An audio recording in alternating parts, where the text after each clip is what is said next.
opět po roce se tady setkáváme, aby jsme se tak nějak hezky adventně naladili. Připravili jsme pro vás bohatý kulturní program tady na pódiu až do večerních hodin.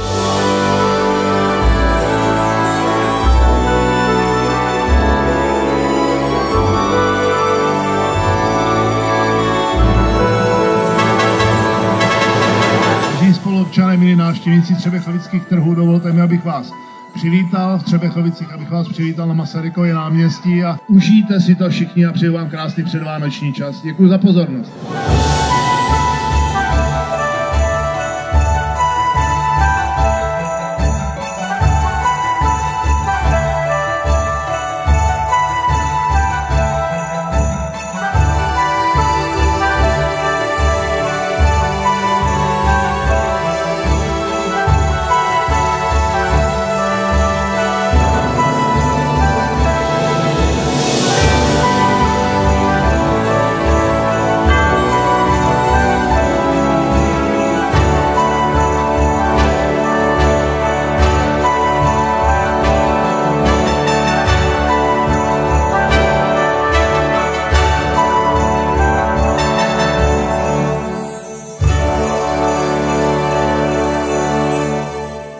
Dneska nejkrásnější den v roce a těšíme se, až celou rodinou zase navštívíme náš nádherný třebechovský Betlém.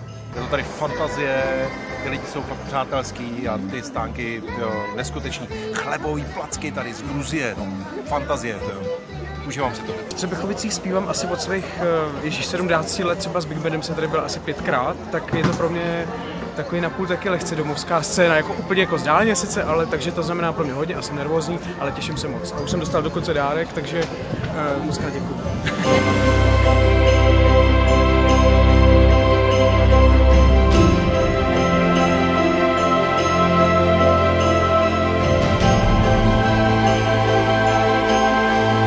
Moc krát děkuju. Elvis Presley v Třebechovicích.